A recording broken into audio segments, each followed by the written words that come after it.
제가 이 목에 좀 이상한 거 달고 있잖아요. 예. 지난주에 이제 어머니들이 어떻게 그 핸드폰으로 찍으셔가지고 올리셨는데 음질이 너무 안 좋다. 그러면서 마이크를 준비해 주셨는데 이 모양이 아주 저를 부끄럽게 하네요. 예. 하지만 또 시키는 걸 제가 잘하기 때문에 제가 이렇게 할까요? 어떻게 거기다 이젠 또 피사체가 멀어서 그러신지 앞에서 찍으시는데 이게 뭐 하는 짓인가 싶기도 하고 예. 하지만 뭐 안 될 일은 하다가 그만두게 돼 있으니까 예. 여튼 최선을 다하는 모습을 제가 여러분 그 최선을 다하는 게 중요하지 않습니까? 그렇죠? 꼭 결과가 좋지 않더라도 예. 결과까지 좋으면 좋겠지만 어떻게 보면 그건 또한 우리의 그 우상 숭배일 수 있어요. 변명은 아닙니다. 자, 오늘 우리에게 주시는 하나님의 말씀 요한복음 20장 31절 같이 한번 읽어주세요. 시작. 오직 이것을 기록함은 너희로 예수께서 하나님의 아들 그리스도이심을 믿게 하려 함이요 또 너희로 믿고 그 이름을 힘입어 생명을 얻게 하려 함이니라. 아멘. 제목을 한번 읽어주세요. 시작. 성경이 주로 가르치는 것은. 제가 여러분하고 요리문답 이야기를 하고 있는데 매주 복습을 할 거예요. 이게 요리문답이 몇 번까지 있냐면 107번까지 있어요. 그래서 이 설교를 다 하려면 3년이 걸려요. 너무 좀 편하겠죠. 할 게 다 정해져 있으니까. 근데 제가 아이들이 그 신앙에 대해서 모르고 있다는 게 참 안타까웠어요. 우리 고등학생들을 가르치면서도 그랬지만 우리 졸업한 친구들이 연락 올 때가 있어요. 목사님 좀 만나고 싶어요. 신앙적인 고민을 얘기하는데 충분히 전달이 되었을 줄 알았는데 그렇지 않구나. 그래서 아예 그냥 제가 제 스타일은 아니지만 원래 이제 초보는 율법적으로 가는 거니까 주입식으로 그냥. 그래서 이제 중학교 3년을 다니면 이 교리를 끊임없이 듣다가 가서 근데 이 교리만 알고 있으면 절대 이단이나 사이비에 빠질 수가 없어요, 여러분. 모르니까 빠지는 거예요. 그리고 뭐 제가 어쩌다가 우리 선생님들이 질문하거나 청년들이 질문할 때 어떤 얘기를 듣냐면 뭐 이런 걸 하나님께서 어떻게 하시냐 얘기를 듣는데 이거 굉장히 기초적인 교리인데 그래서 그 옛날 사람들이 다 이렇게 얘기해놨잖아요. 그랬더니 이런 얘기를 많이 듣는 거예요. 태어나 처음 듣는다고. 교회는 엄청 오래 다니는데 그럼 그거에 대해서 어떻게 생각하고 있었냐고. 그냥 안 물어보고 있었다고. 왜 안 물어봤냐. 물어보니까 화를 냈더라. 엄마한테 물어봤더니 엄마 하나님이 이렇게 막 모든 걸 다 하시면 나는 그냥 막 살아도 되지 않아? 그럼 하나님이 알아서 인도해 주잖아. 근데 엄마가 아니라고 하면서 막 설명을 하다가 계속 궁금한 게 있어. 이것도 질문하고 저것도 질문하고 했더니 엄마가 조용히 하라고 그랬다는 거예요. 그런 것들이 다 교리 안에 다 있는데 그래서 좀 이렇게 반복적인 것들을 한번 하려고 해요. 그래서 어머니들도 한번 이제 내 안에 이런 것들을 한번 차곡차곡 쌓는다. 이게 정답이 아니라 이러한 전통 가운데 서 있구나. 기독교가 그런 개념으로 한번 해보시면 좋을 것 같아요. 그래서 제가 이제 계속 확인하려고 무한하게 하지 마시라고 하는 얘기예요. 몰라도 괜찮아요. 계속 듣다 보면 알게 돼요. 사람의 제일 되는 목적은 무엇입니까? 하나님을 영화롭게 하고 영원토록 하나님을 즐거워하는 것입니다. 이렇게 얘기할 수 여러분 있잖아요. 우리 학생들은 거의 다 이렇게 얘기할 수 있어요. 문제는 이제 이렇게 살기는 어렵기 때문에 그게 문제인 건데 2번은 뭐냐면 그러면 하나님을 영화롭게 하고 영원토록 즐거워하기 위해서 우리에게 주신 법칙은 무엇입니까? 뭘까요, 여러분? 신구약 성경이죠. 성경은 하나님을 영화롭게 하고 그를 즐거워하시기 위해서 우리에게 주신 법칙이에요. 그래서 개신교 전통에는 성경을 엄청나게 강조하는 거예요. 거의 성경주의라고 이야기할 정도로 성경이 중심이 됩니다. 왜냐하면 성경이 아니고서는 우리는 하나님을 영화롭게 하고 하나님을 즐거워하는 방법을 알 수 없다라는 신앙이 있기 때문이에요. 그럼 도대체 성경은 어떤 내용이 있길래 3번이 그겁니다. 성경이 도대체 어떤 내용이 있길래 하나님을 영화롭게 하고 영원토록 그를 즐거워할 수 있느냐라는 질문인데요. 질문을 한번 읽어주세요. 시작. 성경이 주로 가르치는 것이 무엇입니까? 여러분에게 이런 것을 질문해 드리면 다양한 답을 하실 수 있겠죠. 근데 우리 기독교 교리가 하는 대답은 바로 이러합니다. 한번 읽어주세요. 시작. 성경은 주로 사람이 하나님께 대하여 어떻게 믿어야 하며 하나님이 사람에게 요구하는 의무가 무엇인가 하는 것을 가르칩니다. 성경은 사람이 하나님께 대하여 어떻게 믿어야 되는지, 하나님이 사람에게 뭘 요구하시는지, 사람 편에서의 방향과 하나님 편에서의 방향이 다 있어요. 서로의 방향이 주고받고 교차하는 걸 뭐라고 표현할 수 있을까요? 간단하게 요즘 말로 당시에 이제 교리를 쓸 때 사용한 용어는 아니지만 지금 알아듣기 쉽게 얘기하면 관계라고 할 수 있습니다. 성경이 주로 가르치는 것은 하나님과 사람이 어떻게 살아야 되는지 관계를 이야기하고 있는 거예요. 성경을 어떻게 봐야 되느냐? 하나님을 영화롭게 하고 하나님 즐거워하고 싶은데 사실 그건 뭐냐면 하나님과 어떠한 관계를 만들어 나갈 것인가. 그리고 그것이 잘 적혀 있는 게 성경이에요. 성경에 있는 수많은 사람들과의 하나님과의 삶 가운데 하나님과 사람들이 막 좋았다가 싫었다가 힘들었다가 막 이런 얘기들이 막 있잖아요. 그게 바로 하나님과 우리가 어떻게 관계해야 되는지를 이야기하고 있는 겁니다. 여러분, 하나님과 어떻게 관계하고 계십니까? 그리고 어떻게 관계해야 된다고 생각하시고 그 근거나 기준은 무엇으로 두고 계십니까? 오늘 아침에 여러분이 말씀을 읽고 나오셨다면 그 말씀은 하나님과 내가 어떻게 관계하는지를 가르쳐주는 하나의 지표가 될 수 있습니다. 여러 가지 책들이 있어요. 여러분 책을 자주 보시나요? 아이들한테는 책 보라고 되게 강조는 많이 하시잖아요. 근데 책을 좋아하든 싫어하든 간에 우리가 다양한 책들을 경험하게 되는데 이 책도 하나의 미디어죠. 여러분 아이들에게 애들아 미디어 하면 안 돼 이런 얘기를 얼마나 하셨는지 아이들이 하나님이 너희 안에 기뻐하지 않을 만한 우상이 될 만한 거 뭐가 있니? 그랬더니 어떤 어린아이들 초등학생들은 미디어요 이렇게 얘기하더라고요. 미디어를 거의 악으로 보는 것 같아요. 근데 여러분 미디어라는 건 사실은 전달 매체를 의미하죠. 책도 하나의 미디어죠. 미디어예요. 모든 미디어인데 이런 그 표현이 있습니다. 미디어가 곧 메시지다. 우리는 미디어 안에 있는 담긴 메시지가 중요하다고 생각하는데 미디어 자체가 하나의 메시지를 담고 있다라는 이야기를 많이 합니다. 제가 그 마트를 지나가는데 어린이 출판물을 파는 그 어떤 상점을 지나가게 됐어요. 그 비디오 크게 틀어주면서 아주 아이들 유행하는 어떤 그 자연 관찰에 관련된 이런 노래를 막 귀엽게 막 귀여운 노래를 부르면서 조그만한 귀여운 여자애랑 좀 덩치 크지만 좀 귀여운 옷을 입은 여자분이랑 이렇게 둘이 이렇게 춤을 추면서 막 서로 노래를 주고받고 부르고 막 하면서 유혹을 하는 거예요. 너도 이걸 사면 집에서 이런 걸 들을 수 있단다. 막 이렇게 얘기하는 것 같아요. 근데 저에겐 전혀 유혹이 되지 않아요. 근데 아이들은 유혹이 되는 애들이 있어요. 가다가 멈춰서 보는 거죠. 그리고 막 이게 이건 따라해 보기도 하고. 그래서 어떤 유치원들은 그런 미디어 매체를 권장하기도 해요. 그러니까 우리가 교육과정 담았던 걸 미디어로 공유해 드릴 테니까 저녁에 가면은 이거를 좀 틀어주세요. 뭐 이런 유치원도 있어요. 그리고 저녁에 엄마랑 같이 춤추고 막 영어 보고 이렇게 하는 그런 유치원들도 있죠. 제가 어디 목사님 댁에 놀러 갔는데 아이가 지금 뭐뭐 할 시간이다 이러면서 태블릿을 가져와서 틀더라고요. 그러면서 같이 춤을 추는 거예요. 이제 일종의 숙제 같은 거죠. 플립 러닝일 수 있겠는데 여튼 그런 걸 막 하는 거예요. 그러면서 얘기를 하는 거예요. 거기 사모님이 여기 이렇게 좋은 내용들이 많이 들어있어서 아이들이 자연에 관해서 이렇게 배운다고. 근데 저는 이제 교육을 하는 사람 입장에서는 조금 염려가 되었던 건 사실이에요. 왜냐하면 미디어 자체가 메시지가 있어요, 여러분. 태블릿에 클릭을 해가지고 뭔가 원하는 것이 나오잖아요. 이 자체가 메시지예요. 저 태블릿 어두운 화면은 네가 원하는 걸 비춰줄 거야. 아이에게 교육되는 건 그 미디어가 주는 메시지 내용도 있지만 그 미디어 자체가 가지는 메시지를 듣게 되는 거죠.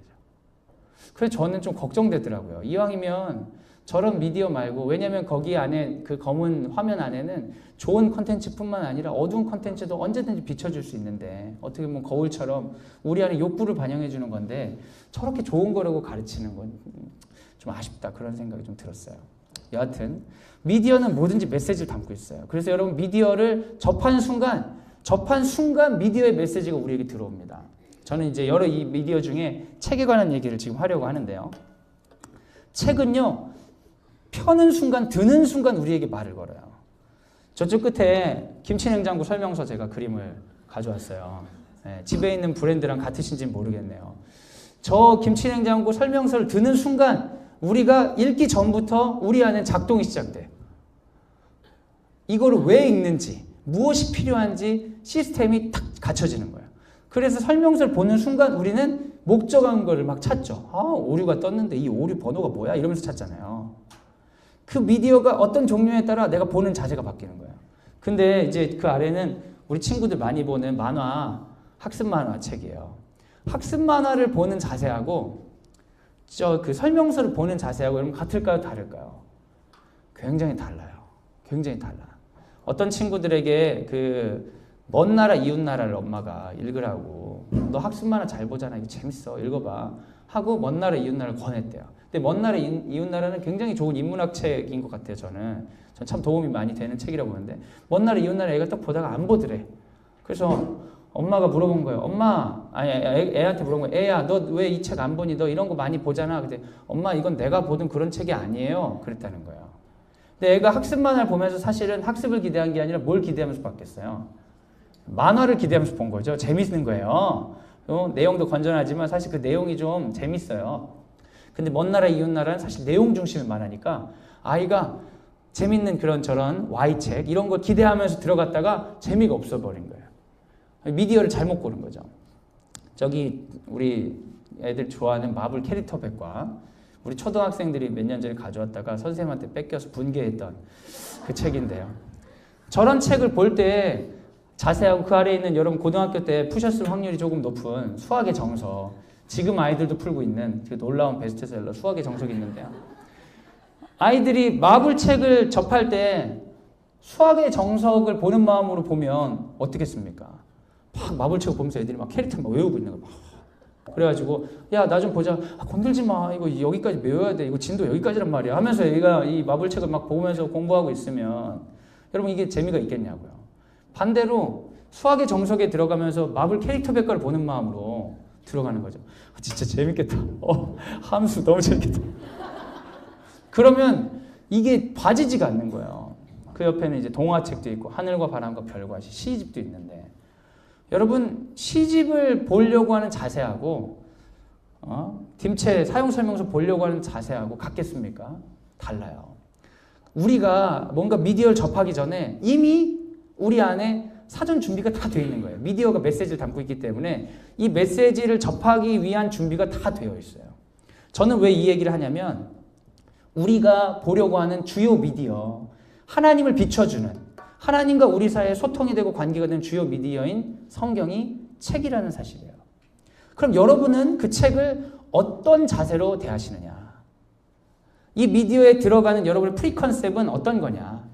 하늘과 바람과 별과 시를 볼 때의 마음으로 성경에 들어가시는지, 안데르센 동화를 보는 마음으로 성경에 들어가시는지, 수학의 정석을 보는 마음으로 성경에 들어가시는지, 이런 거에 따라 여러분이 경험하는 성경의 세계가 굉장히 다를 수 있다라는 걸 한번 전제하고 시작하려고 하는 겁니다. 그래서 제가 퀴즈를 좀 드리려고 해요. OX 퀴즈입니다. 어렵지 않아요. 그리고 틀려도 전혀 처벌 받으시는 것도 없고 당연히 맞는다고 해서 보상받는 것도 없습니다. 네. 성경에 쓰여 있으면 모두 다 하나님의 말씀이다. OX 한번 재미로 한번 해보세요. 괜찮아요. 아무 문제 없어요. 네. 전혀 부끄럽지도 않아요. 성경에 쓰여 있으면 모두 다 하나님의 말씀입니다. 하나 둘 셋 하면 O는 이게 손 위로 O, X는 이렇게 가슴팍에 X 한번 써요. 자, 하나 둘 셋. 네. 소심하지만 이 OX를 잘하셨어요. 훌륭하시네요. 정말 훌륭하세요. 정답이 있긴 한데 이거 가지고 너무 신경 쓰지 마세요. 네. 성경에 쓰여 있으면 다 하나님 말씀이다 라고 한다면 제가 시편의 한 구절을 여러분에게 읽어드리고 싶어요. 시편 14편 1절인데 어리석은 자는 그의 마음에 이르기를 하나님의 없다 하는도다. 그들은 부패하고 그 행실이 가증하니 선을 행하는 자가 없도다. 이 구절 가운데 제가 여러분에게 얘기하는 거예요. 성경에 쓰여 있는 모든 문구가 하나님의 말씀이라면 성경에는 하나님이 없다고 쓰여 있는 거예요. 맞아요? 제가 그렇게 증거할 수 있죠. 봐봐, 성경에 하나님이 없다고 쓰여 있어. 맞는 말이 틀린 말이에요? 틀린 말이에요? 써 있잖아요. 시편 14편 1절에 하나님이 없다고 써 있어요? 안 써 있어요? 제가 다른 성경 가져온 거 아니에요. 진짜 성경책이에요. 써 있어요? 안 써 있어요? 써 있잖아요. 하나님의 말씀이다. 성경에 쓰이는 모든 글자 하나하나가 하나님의 말씀이라고 한다면 그 글자 하나하나가 귀하잖아요. 그럼 어느 단락에서 끊든지 간에 그 말씀 자체가 너무 귀하잖아요. 그럼 어리석은 자는 그의 마음에 이르기를 하나님이 없다 하는도다 라고 했을 때 앞뒤를 하나님이 없다 라고 끊으면 이것도 하나님의 말씀이어야 되는 거 아닙니까? 그렇죠? 맞잖아요. 왜냐하면 글자 하나하나가 하나님의 말씀이니까. 그럼 이렇게 얘기할 수 있는 거예요. 성경에 분명히 하나님이 없다고 쓰여 있습니다. 맞는 말이죠. 그 논리 안에서는. 좀 더 심하게 가서 글자 하나하나가 너무 귀하다 한다면 글자를 가지고 한 글자씩 오려가지고 원하는 문장을 만들 수도 있을 것 같아요. 그죠? 우리의 구원자 이런 거 금방 찾을 수 있겠죠. 그 뭐 여와 김 이런 데서 김 하나 자르고 어디서 정 하나 자르고 준 하나 잘라가지고 성경을 잘라 우리의 구원자 김정준 써붙이면 여러분 성경의 글자가 새로운 예언을 줬는데 그건 바로 우리의 구원자가 김정준이라는 사실입니다. 이렇게 주장할 수 있을까요? 주장할 수 있죠. 여러분 그러나 성경에 쓰여 있으면 모두 하나님 말씀이라고 우리가 생각할 수는 없어요. XX. 성경에 쓰여있는 글자 하나하나가 너무 중요하고 글자 하나하나가 하나님으로부터 신령한 것이라는 생각은 아주 어리석은 생각이 아닐 수가 없습니다. 왜냐하면 이런 제가 하는 것 같은 워드 플레이에도 이겨낼 수가 없게 되거든요. 그럼 이제 두 번째, 성경에 쓰여 있으면 무조건 따라야 한다. 정언 율법의 책이다. 이거에 대한 OX 한번 해주세요. 근데 한번 이제 첫 번째 OX 해봤기 때문에 여러분이 잘 넘어가지 않을 것 같아서 아쉽긴 한데 성경에 쓰여 있으면 다 따라야 된다. OX 한번 해서 하나, 둘, 셋. 네, 여러분 이제 제가 예시를 하나 들어볼게요. 제가 그런 분들 참 많이 봤어요. 성경에 이렇게 쓰여 있잖아요. 이렇게 말하는 분들이 많은데 여러분 위대한 어떤 신앙의 선조 중에 족장 중에 야곱이 있습니다. 근데 야곱이 4명의 여자와 결혼을 했어요. 근데 여러분의 자녀 중에 특별히 아들이 성경을 읽다가 비전을 발견하는 거예요. 엄마, 나는 말씀대로 4명의 여자와 결혼하기로 결정했어요. 하나님께서 기뻐하실 것 같아. 근데 엄마가 이게 애매한 거야. 이게 성경에 쓰여 있네. 여러분 성경에 쓰여 있는 건 모두 다 하나님 기뻐하시는 일이고 성경에 쓰여 있는 것은 현실 가운데 반복할수록 좋은 것이라고 얘기할 수 있습니까? 그렇지 않아요. 성경에도 성경 자체를 평가해요. 성경이 사람을 평가한다. 어떤 사람의 인생을 하나님이 기뻐하시고 어떤 사람의 인생을 기뻐하지 아니하시고 어떤 사람의 인생은 그냥 문화적으로 기뻐하지도 않기도 하기도 해요. 성경에 있는 건 무조건 따라야 된다는 것처럼 또 어리석은 게 없어요. 근데 제가 이런 질문들을 하는 이유는 우리 안에 성경을 대할 때 그런 식으로 대하는 분들이 있는 거예요. 성경은 하나님의 말씀으로 거룩하게 구별되어야 되기 때문에 나와 좀 다른 무엇이야. 혹은 성경에 쓰여 있는 것은 뭐든지 따라야 되는 규칙과 조항이 가득 써 있어. 이렇게 여기시는 분들이 있어요. 근데 성경을 너무 미신화하고 거룩하게 여기는 분들이 자주 하는 이야기가 뭐냐면 성경을 읽어야 된다는 거예요. 성경을 읽어야 된다는 부담감이 있어요. 근데 문제는 성경을 읽어야 된다는 부담만 있어. 그래서 계속 얘기하는 거죠. 성경을 읽어야 되는데, 성경을 읽어야 되는데, 성경을 읽어야 되는데. 성경은 우리에게 죄책감을 주는 책이 되는 거예요. 왜요? 성경은 뭔가 우리에게 모자람을 항상 알려주는 거예요. 근데 반면에 성경을 자주 읽거나 읽어낸 사람들은 교만해지는 거예요. 너 성경 얼마나 읽었어? 난 몇 독했는데. 그럼 나머지 성경이 자기의 신앙의 어떤 자부심과 자랑이 되는 어떤 율법적인 요소로서 쓰일 수 있다는 거죠. 근데 이런 두 가지 태도가 다 어떤 태도냐면 성경을 미신화하는 거예요. 성경을 많이 읽어내는 것, 성경을 많이 어떤 그 글자들 자체를 많이 자기가 소유하는 것 자체가 자신에게 뭔가 신령한 힘을 준다고 생각하는 거예요. 근데 여러분 이건 진짜 미신이죠. 그렇지 않습니까? 반면에 성경을 정언율법으로 생각하는 분들이 있어요.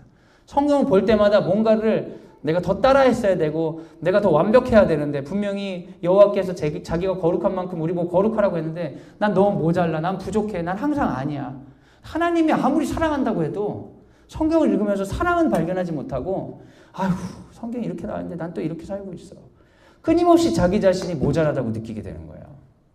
이제 여러분, 과연 우리가 성경이라는 미디어를 대하는 자세가 그런 자세가 맞을까라고 질문해 보고 싶습니다. 그러면 여러분이 질문하는 거예요. 도대체 성경을 왜 보시나?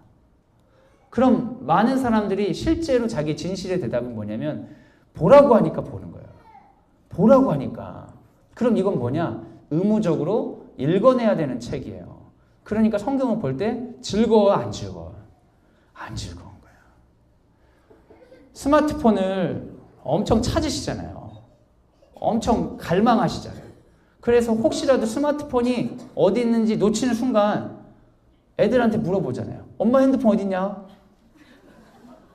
너무 찾고 싶어. 만지작거리고 싶어. 보지 않더라도. 왜냐하면 이 미디어하고 내가 관계가 좋기 때문이에요.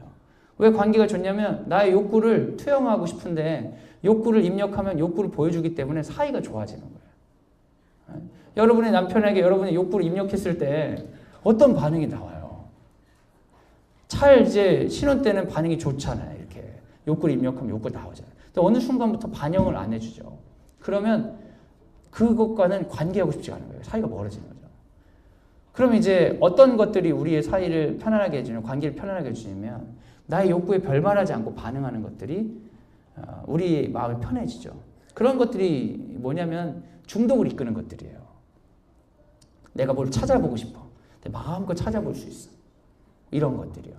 근데 성경은 어떤 거냐면 이 미디어 앞에 접했을 때 저거 해내야 되는데 저거 못했네. 이런 부담을 주는 거예요. 그럼 사이가 좋아요, 나빠요? 나빠지죠. 여러분 가운데 굉장히 좋은 분이 있어요. 만약에 우리 학부모 중에 너무 완벽한 학부모야. 너무 존경스러운 학부모야. 뭐지 그런 분이 있을지 모르겠지만 아이들을 다 대리학교에 보낼 뿐만 아니라 항상 무릎으로 기도로 그렇게 사시고 말씀을 항상 읽고 누군가 싸우지도 않고 엄마들을 항상 권면하고 만날 때마다 은혜가 되고 그런 사람이 있는데 막상 그런 사람이랑 친해지고 싶지 않을 수 있어요. 왠지 꼴보기 싫은 분이 있어요. 저 인간은 왜 저기 있어가지고 그렇게 잘났으면 나가서 지가 하지.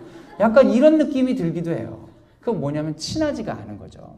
여러분 성경이 항상 여러분 주변에 있지만 여러분을 항상 혼내고 여러분을 괴롭히고 여러분 어렵게 하는 거라면 성경을 잘못 보는 거일 수 있어요. 성경은요 하나님과 우리 관계를 알려주는 책이에요. 그래서 성경과 관계가 우리 좋아야 돼요. 가까워야 돼요. 요한복음 20장 31절은 성경을 읽으러 들어갈 때 이런 걸 발견할 수 있다고 얘기하고 있습니다. 한번 말씀 한번 읽어주세요. 시작. 오직 이것을 기록함은 너희로 예수께서 하나님의 아들 그리스도이심을 믿게 하려 함이요 또 너희로 믿고 그 이름을 힘입어 생명을 얻게 하려 함이니라. 아멘. 내가 너무 찾고 발견하고 싶은 게 있는데 그게 이 미디어 안에 있다. 그래서 그 미디어에 들어갈 때의 어머니들의 마음 자세는 어떤가요? 내가 세탁기가 고장이 나서 에러 코드가 써 있는데 예전에 그 설명서에 에러 코드에 대한 문구를 본 것 같아. 그래서 그거를 찾아 들어갈 때 마음 자세가 어때요? 전혀 망설이지 않고 막 그 자리 찾잖아요. 그죠? 여러분이 뭔가를 구매하고 싶어요. 다른 엄마가 뭘 산 걸 봤어. 근데 이거 내가 딱 사고 싶은데 어느 사이트에 가면 살 수 있다는 거예요. 거침없이 여러분은 스마트폰을 켜고 어떻게 하죠? 거기까지 들어갈 때. 천천히 주변을 다 읽어보면서 그래요. 막 파고 들어가잖아요. 어떤 소설책이 너무 재밌었어요. 이 작가가 나랑 딱 맞아. 이 작가의 책은 나올 때마다 사도 전혀 후회하는 적이 없어. 근데 새로운 책이 딱 나왔을 때 그 책을 여러분이 딱 사서 들었을 때 그때 마음가짐이 어떠세요? 첫 장이 들어가는 그 마음 자세 있잖아요. 그런 거예요. 성경도 그런 게 있어요. 뭐냐면 예수님을 발견하기 위해서 성경이 들어갈 때 여러분 자세를 그래야 돼요. 아, 예수님을 알고 싶다. 예수님을 하나님의 아들 구원자로 믿고 싶다. 교회에서 맨날 얘기하고 누군가 누린다는 그것을 나도 하고 싶다라는 그 마음으로 성경에 들어가시는 거예요. 근데 여러분 안에는 어떤 게 있냐면 워낙에 우리가 쓰는 용어로 하면 워낙에 이제 강요된 어떤 자발적인 신앙생활을 많이 안 하다 보니까 성경이 가진 그 풍부함에 스스로 들어가지 못하는 분들이 많이 있어요. 항상 하나님은 안 그렇거든요. 하나님은 성경을 통해 난 너와 관계하고 싶다. 내가 너를 얼마나 사랑하는지 알려주고 싶고 너로부터 사랑을 받고 싶다 이야기하시는데, 근데 우리는 성경을 보면서 읽어야 되는데 저거 읽으면 내가 원하는 거 다 못할 것 같고 뭔가 그런 부담으로 가니까 하나님 입장에서 이게 너무 답답하죠. 예수를 하나님의 아들 구원자를 믿기 위해서 여러분 성경에 들어갈 때 이런 질문이 있고 여러분 성경에 가야 되는 거예요. 난 예수님이 누군지 모르겠어. 그럼 여러분 다른 사람한테 물어볼 필요가 없어요. 다른 사람 건 참고고 성경에 들어가시는 거예요. 예수님이 난 구원자로 믿어지지 않아. 그런 친구들이 있어요. 목사님 저는요 믿어지지가 않아요. 그럼 여러분 정답이 있어요. 성경을 봐. 성경 가운데 답이 있어. 근데 요즘은 이런 얘기 안 하고 어떻게 하는 줄 아세요? 기도해 보라고 하죠. 그리고 언제 기도하라고 줄어요? 수련회 때 둘째 날 저녁에 기도를 해서 예수님을 반드시 만나고 오라. 수련회 날 둘째 날 저녁에 하여간 종교 체험을 못하면 얘는 죽을 놈이 되는 거예요. 그래서 이를 악물고라도 눈물이라도 흘려야 돼. 그래서 집에 가서 엄마 나 눈물이 났어요. 잘했어 은혜 받았구나. 눈물이 났다고. 눈물이 은혜 받은 게 아니라 슬픈 얘기 생각해서 눈물이 났는지 성령이 만져주지 알 수가 없지만 눈물이 그냥 난 거일 뿐이라고요. 근데 여러분 예수님을 정말 구원자로 믿고 싶으면 성경을 찾는 거예요. 근데 여기는 뭐가 있냐면 답이 있을 거라는 확신으로 들어가야 돼요. 성경에 내 삶에 답이 있구나 확신을 가지고 들어가는 사람과 읽어야지 좋은 거니까 이런 사람과는 성경을 통해 누릴 수 있는 풍요로운 삶이 질이 다릅니다. 여러분 성경을 진짜 신뢰하세요. 성경이 너무 딱딱하니까 설교만 많이 들으시잖아요. 신앙이 좋으시다는 분들도. 여러분 결국에는 그 설교를 통해서 여러분이 인도함 받아야 되는 건 성경이에요. 성경을 제외하고 설교에 빠지면 그 사람을 의존하게 돼 있어요. 근데 우리는 사람을 의존하는 게 아니라 예수를 구주로 믿기 위해서 신앙생활을 하는 겁니다. 도대체 누가 나의 구원자가 될 수 있지? 곤고한 가운데 성경을 읽어서 예수를 만난 사람들이 있을까요? 없을까요? 많이 있어요. 그런데 여러분 곤고함이 없고 성경을 읽기 때문에 예수를 만나지 못하는 사람도 많은 거예요. 내 삶의 곤고함 가운데 예수님을 어떻게 알 수 있지? 그래 성경책이 그런 책이라던데 하면서 믿음이 없던 사람이 성경에 들어가서 예수님을 만난 일들이 지금도 일어나요. 근데 너무 억울하고 안타까운 건 모태신앙으로 자라는 아이들 중에 내가 예수님을 만났어요 하는 급진적 회심은 점점 줄어드는데 근데 밖에 있다 들어온 사람들이 그런 경우가 더 많다니까요. 왜냐면 정말 구원이 이곳에 있을 거란 기대를 가지고 내가 예상하지 못했는데 별거 있겠어 하지만 그 구원이 임해버리는 걸 자기 눈으로 경험하면서 예수께 넘어온 사람들이 있어요. 여러분 너무 억울하지 않아요? 우리 아이들 키울 때 이 아이들이 하루라도 조금이라도 더 일찍 이 성경 가운데 예수를 발견하면 그것처럼 큰 축복이 없습니다. 늦게 예수님 믿은 분들은 다 저 어릴 때 믿었으면 좋았을 텐데 그런다고요. 근데 아이들에게 성경을 어떤 미신적으로 아니면 부담의 책으로 가게 하는 것은 어떻게 보면 손해예요. 손해. 좋은 것이 좋은지 모르고 읽게 되는 거죠. 또 아까 말씀에서 이야기하는 성경을 들어가는 이유 중에 하나는 예수가 주시는 생명을 얻기 위하여입니다. 여러분 예수님 믿고 여러분 안에 구원이 임하십니까? 충만함을 경험하세요?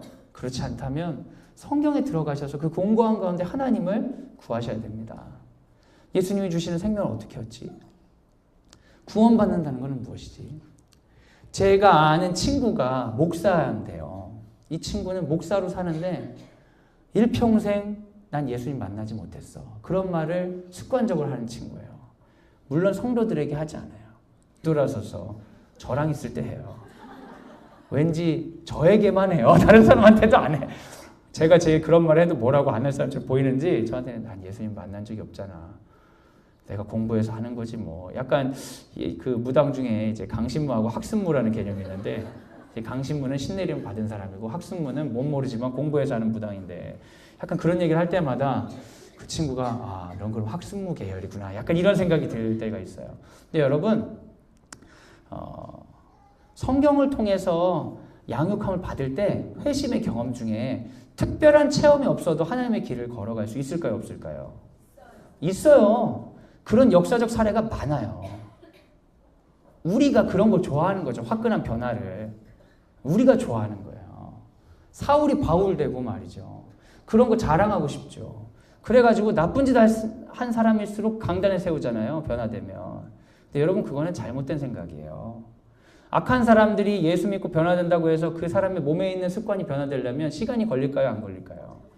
걸리죠. 여러분 주의 말씀으로 양육되고 길을 가는 것이 하나님께서 성령의 경험, 특별한 경험을 해주시면 더 좋지만 그렇지 않아도 주의 길을 끝까지 갈 수 있어요. 많은 사람들이 그렇게 갔어요. 그런데 여기서 뭐가 중요하냐면 네가 뭘 경험했니? 네가 성경을 읽어냈니? 그게 아니라 네가 성경을 따르고 있니? 성경에서 얘기한 하나님과 교제하고 있니? 관계하고 있니? 이게 더 중요한 겁니다. 미가 6장 8절에도 성경이 들어가는 또 다른 방식을 이야기하고 있는데요. 한번 읽어주세요. 시작. 사람아 주께서 선한 것이 무엇임을 내게 보이셨나니 여호와께서 내게 구하시는 것은 오직 정의를 행하며 인자를 사랑하며 겸손하게 내 하나님과 함께 행하는 것이 아니냐. 아멘. 성경에 들어갈 때 우리가 또 궁금해하면서 가야 되는 게 있어요. 그건 바로 어떤 게 선한 삶이냐. 어떻게 하나님과 동행할 수 있느냐. 여러분 옳고 그름이 지금 정확하지 않은 시대입니다. 그런데 옳고 그름이 없다고 얘기할 수는 없지요. 그래서 포스트 모던의 진리는 뭐냐? 공감되는 것이 진리다. 이렇게 얘기하죠. 전 근대적인 사회에는 권위를 가진 사람이 진리였어요. 어른 말을 따라야지. 근대 사회에는 합리적인 게 진리였어요. 그게 합리적인지 이야기해보자. 그런데 포스트 모던의 진리는 공감이 되는 게 진리예요. 아무리 옳다고 열심히 살아도 남들이 보기에 진짜 별로다. 공감이 안 되면 이상한 사람 되는 거예요. 근데 다 이상한 거야. 그 이상한 게 뭐가 좋냐? 여러분 그러잖아요. 애들한테. 말도 안 돼. 야, 그게 이상한 게 뭐가 좋냐? 하는데 애들한테 공감이 되면 그건 옳은 게 되는 거야. 포스트 모던의 진리는 그런데 우리는 성서적 진리를 진리라고 이야기하는 사람들입니다. 근데 여러분 안에도 그게 섞여 있어요. 뭐가 있냐면 아니야 그 권위가 옳은 거야 이렇게 얘기하시는 분도 있고 좀 더 합리적인 게 옳은 거야 이야기하는 게 옳은 게 있고 나하고 통하는 게 옳은 거야 하죠. 근데 여러분 우리를 진리로 인도하는 것은 권위나 이성이나 감성이 아닙니다. 그 모든 것들은 우리에게 중요한 자료를 제공하지만 우리가 하나님을 영화롭게 하고 영원토록 즐거워하기 위해서 우리에게 놓치지 않아야 될 것은 성경이에요. 성경을 무엇을 위해 보는가라고 할 때 하나님이 기뻐하시는 선한 삶을 살기 위해 본다라고 하면 이건 굉장히 좋은 답입니다. 그런데 전 여기서 참 조심스러운 게 선한 삶을 하나의 계율로 받아들이시는 경향이 있어요. 율법이나 계율로. 어제 신임교사 연수를 했어요. 새로운 선생님들 연수를 하면서 선생님들에게 기독교 교육에 관한 논문을 읽어보라고 하고 그거에 관해서 이제 토론하고 그런 시간을 갖는데 선생님들이 다 무거움이 있는 거예요. 어떤 무거움이 있냐? 제가 너무 부족해서 하나님이 기뻐하시는 기독교사를 할 수 있을지 한다고 하지만 항상 넘어지고 무너지고 이러면서 어둡더라고요. 어둡다. 그러면서 어떤 분은 그런 얘기를 하는 거예요. 하나님이 완벽한 분인데 우리가 완벽해야 되지 않을까. 그래가지고 제가 그 얘기를 듣는 순간 제가 답답해지더라고요. 완벽해야 돼? 몰랐어. 근데 여러분 우리의 큰 착각이 있어요. 뭐냐면 하나님이 기뻐하신 선한 삶과 남들이 칭찬하는 삶과 착각하는 거예요. 여러분 완벽한 삶을 하나님이 원하실까요? 그러면 여러분 예수님이 완벽한 삶일까요? 그럼 여러분 굉장히 명확한 거예요. 여러분 다 죽어야 돼요. 그것도 사회적인 운동을 위해서 아군도 적군도 없이 고립돼서 죽어야 돼요. 그 삶을 살기 위해 우리는 아이들을 어딘가로 보내야 될 거예요. 너의 마지막 미션은 마지막에는 네 아군인 것 같은 사람이 전부 배신하게 만드는 거야. 그래서 모두에게 배신당해서 죽어야 돼. 알겠니? 왜 제가 그래야 되죠? 그게 바로 완벽한 삶이야. 성경을 읽어봐. 여러분 그렇게 생각하세요? 만약에 그렇게 가르친다면 세상 사람들이 얘기하기에 쟤 완전 또라이 집단이네. 이럴 것 같지 않아요? 여러분 완벽한 삶은요. 하나님이 원하시는 게 아니에요. 성경이 말하고 있는 진리는 뭡니까? 인간이 완벽하지 않다는 거죠. 근데 인간들이 끊임없이 착각하는 거예요. 나는 이 정도면, 난 이 정도면 하면서 사는 거죠. 그리고 또 착각하는 거예요. 난 부족해서, 난 부족해서. 근데 여러분, 완벽하다는 사람에게 성경이 뭐라고 하는지 아십니까? 교만한 자들아, 너희들이 심판이 가깝다. 부족하다고 난 사랑받을 자격이 없다는 사람들에게 성경은 뭐라고 하는지 아십니까? 너희들에게 복이 있다. 천국은 너희들의 것이다. 왜 그럴까요? 하나님이 장난하시는 거예요? 여러분, 성경이 가지고 있는 건 완벽한 삶을 추구하는 게 아니라 우리에게 거룩한 삶을 추구하라 얘기하고 있어요. 성경에 있는 수많은 계율들과 법칙들이 있는데 이 계율과 법칙은 이걸 어기면 넌 나쁜 놈이고 하나님의 사람이 아니야 라고 이야기하기 위함이 아니라 우리 삶의 방향을 제시해 주는 거예요. 사람아, 하나님 선한 일을 쫓아가라. 방향을 주시는 거예요. 그럼 그 방향을 따라 우리가 살아가려면 우리가 완벽하지 않기 때문에 항상 어떻게 될까요? 항상 넘어지고 연약함을 직면하게 되죠. 그럼 우리 중에 교만할 수 있는 사람이 있어요? 없어요? 없어요. 하나님 뜻대로 사는 사람 중에 교만한 사람이 없습니다. 분명히 얘기 드릴 수 있어요. 교만한 사람이 있다면 지금 뭔가 하나님의 뜻을 놓치고 있는 거예요. 그럼 교만하지 않게 내가 그렇게 살면서 너무 힘들 수 있잖아요. 근데 하나님께서 그렇게 살고자 결정한 사람들을 성령의 은혜로 도와주시는 거예요. 그래서 그 완벽한 삶, 부담스러운 삶이 나에게 부담이 아니라 나같이 연약한 사람을 이렇게 불러주시다니. 그 콜링은 은혜죠. 그리고 그 은혜를 살아갈 때 난 진짜 아무것도 못하는 사람인 걸 직면하게 되는데 하나님과 함께 동행하다 보니까 나를 통해 하시는 하나님이 너무 놀라운 거예요. 여러분, 기독교에서 인간에 대한 자존감은 바닥보다 그 아래예요. 우리 형편없는 정도가 아니라 아무것도 아니에요. 그런데 하나님이 그런 사람을 만나주시고 쓰임바 되실 때, 쓰기로 결정하실 때 내 삶을 보고 놀라게 되는 게 기독교의 인간론입니다. 그래서 우리는 더욱더 뭐를 구해야 되냐면 내가 완벽한 사람이 돼야지 사랑받을 수 있어. 그게 아니라 더욱더 우리가 동행하시는 성령을 구하고 더욱더 예수께서 내 주인으로 분명히 와주시는 걸 구하고 하나님의 사람인 걸 더 구하는 거예요. 여러분, 완벽한 삶에 대한 부담을 갖지 마세요. 그러면 완벽하게 안 살아도 돼. 대충 살아도 되네? 아니에요. 그게 바울이 은혜의 복음을 전했을 때 했던 사람들의 이야기예요. 완벽한 사람이 아닌 걸 인정하지만 거룩한 삶을 우리는 지향해야 되는 겁니다. 그러기 위해서 끊임없이 성령을 구하는 거예요. 그러니까 우리가 뭐가 필요해요? 기도가 필요하죠. 근데 왜 우리는 기도를 하지 않냐면 기도가 필요하지 않기 때문이에요. 그 삶을 지향하지 않으니까 기도가 필요하지 않기 때문에. 자신의 연약함과 곤고함에 끊임없이 부딪히면서 그걸 채워주시는 하나님을 경험하지 않기 때문에 찬양이 필요하지 않은 것이고, 삶의 방향을 그렇게 살기로 결정하지 않았기 때문에 말씀이 필요하지 않은 거예요. 그런데 우리 안에 내적인 준비들을 얘기하지 않고 항상 뭘 얘기해요? 아이들에게 얘기할 때 말씀, 찬양, 기도, 말씀, 찬양, 기도, 말기, 찬.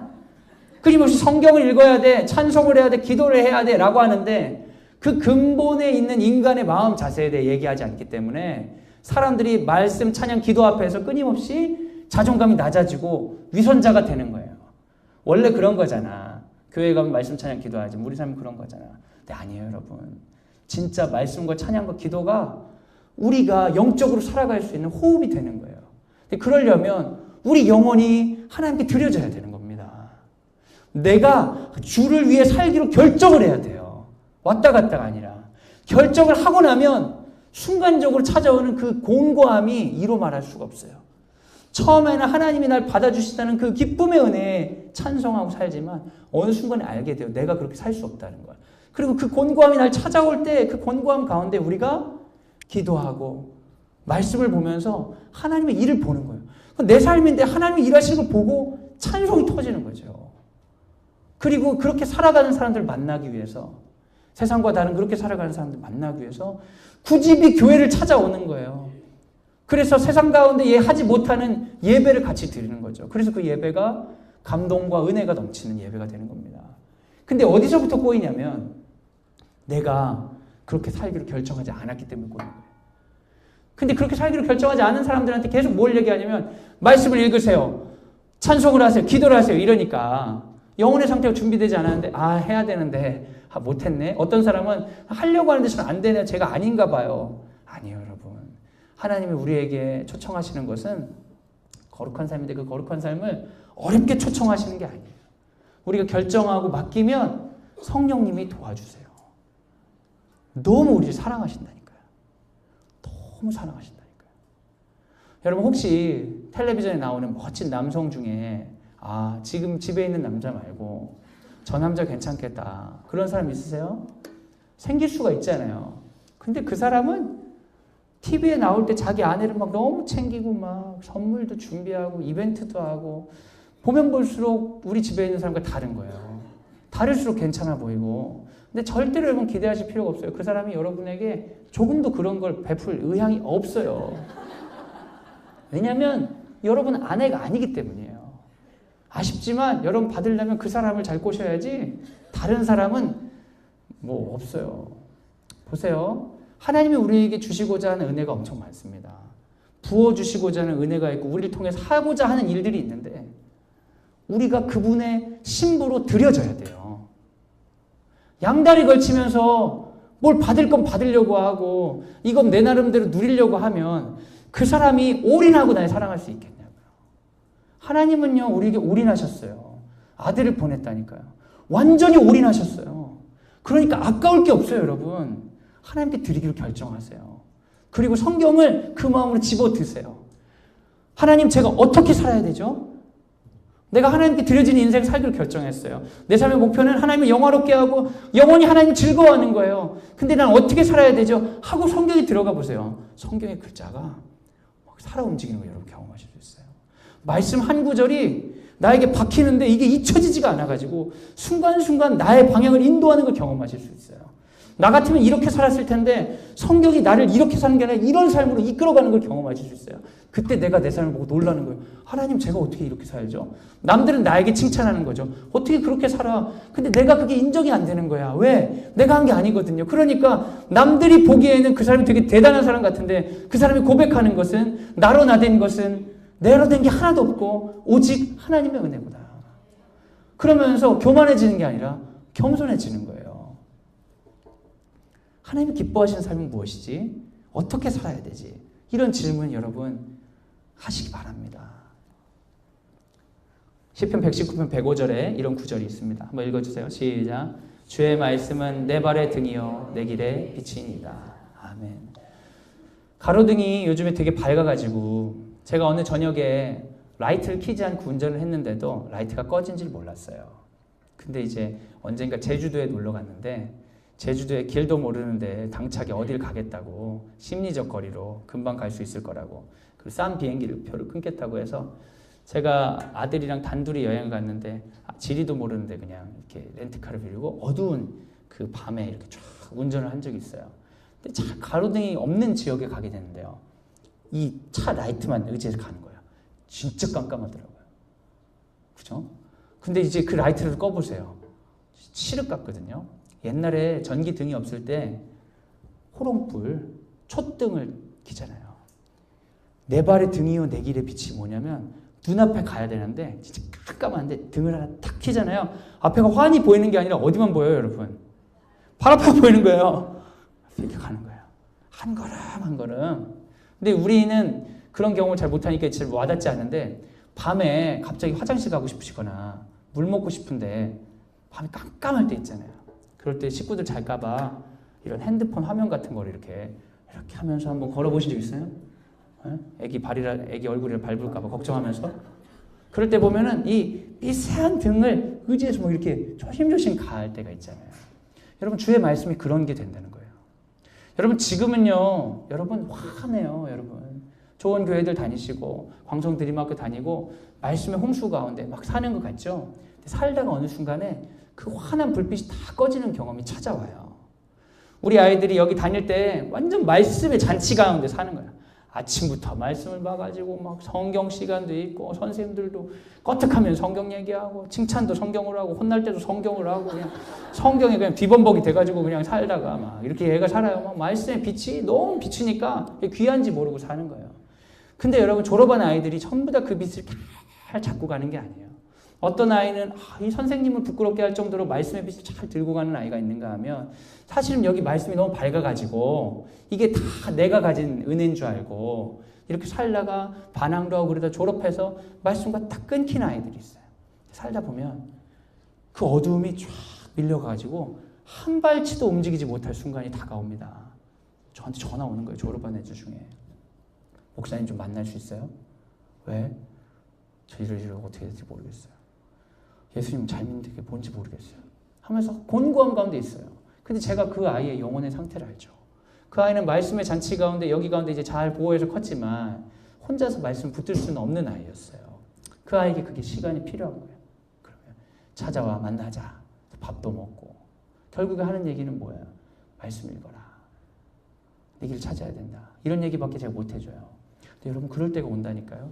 우리 아이들도 여러분들도 하나님께 인도함 받는 삶을 여러분 결정하지 않고 좋은 교회의 덕을 봐서 아니면 좋은 이런 학교 분위기의 덕을 봐서 되게 신앙적으로 잘 크는 것 같이 가다가 어느 순간에 어두움이 점점점 밀려오더니 한 발자국도 움직일 수 없을 때가 온다고요.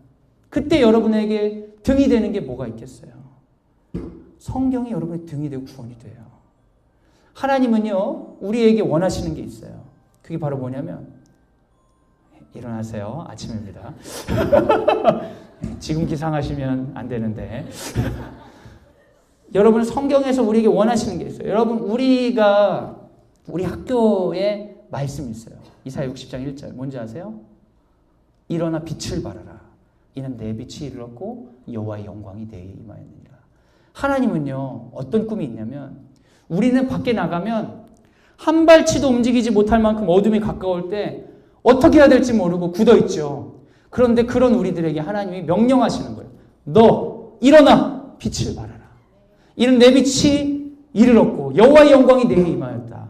우리는 하나님 한 발자국 갈 수 있는 말씀만 주세요. 알려주세요. 이러는 우리에게 하나님의 비전은 뭐냐면 세상이 어두운데 난 널 쓰고 싶다. 네가 일어나면 널 통해 내가 비추겠다. 그래서 세상을 환하게 비추는 거예요. 마치 예수 그리스도처럼. 그런 비전이 하나님 우리에게 있습니다. 사랑하는 여러분, 이런 시인의 고백이 우리의 고백이었으면 좋겠어요. 주의 말씀은 내 발의 등이요 내 길의 빛이니이다. 오늘 한 발자국 한 발자국 어두운 이 시기에 말씀을 통해 걸어가다 보면 어느 순간 하나님께서 일어나라고 하실 때 우리를 통해 빛을 비추실 겁니다. 여러분 그 희망과 기쁨을 가지고 성경 안에 들어가시기 바랍니다. 의무감과 부담, 내 삶이 빼앗길 것 같은 두려움이 아니라 하나님이 나를 부르시는구나. 나를 너무나 사랑하시는구나. 너무너무 사랑하시는구나. 그래서 나와 관계하고 싶으시구나. 그 하나님과 관계하기 위해 말씀에 들어가시기를 소원합니다. 제가 지난주에 이제 유튜브로 올린 거를 한번 들어봤어요. 진짜 주저리 말이 많더라고요. 그래서 이제 어디 교회 설교할 때는 원고를 쓰거나 다른 데 강의할 때는 원고는 안 쓰거든요. 원고를 쓰면 너무 철저하게 되니까 강의 안 쓰는데 제가 그래서 최대한 말을 줄이고 정제된 언어를 써야 되겠다. 그런 생각을 하게 됐어요. 그래서 이제 뒤에 내용들이 더 있는데 이 정도 끝낸 게 좋을 것 같아요. 사랑하는 여러분, 말씀을 마무리하겠습니다. 제가 다시 복습을 하겠어요. 원래 주입식 교육은 학습을 확인하는 게 꼭 필요하거든요. 요리문답 1번입니다. 인간의 제일 되는 목적은 뭘까요, 여러분? 하나님을 영화롭게 하고 영원토록 하나님을 즐거워하는 것입니다. 여러분 결단하시기 바랍니다. 나는 하나님을 영화롭게 위해 살겠습니다. 나는 오늘 하루를 살아도 하나님을 즐거워하기 위해 살겠습니다. 결단하시기 바랍니다. 그럼 그걸 어떻게 알 수 있죠? 그걸 하는 방법으로 주신 책이 무엇이죠, 여러분? 바로 성경이에요. 그럼 성경은 주로 어떤 내용이 쓰여 있죠? 하나님과 나의 관계, 하나님과 우리의 관계, 하나님과 세상의 관계에 대해 써 있어요. 그럼 오늘 우리가 하나님과 관계하며 살기 위해서 우리는 성경을 펴 읽어야 되는 것이죠. 그래서 성경을 뭐라고 하냐? 생명의 양식이다. 생명의 양식이다. 성경을 읽지 않으면 영혼의 호흡이 끊어진다. 그렇게까지 이야기하는 겁니다. 오늘 하루 말씀을 통해 하나님과 살아있는 생생한 관계를 살아가는 우리 모두가 되기를 예수님의 이름으로 소원합니다.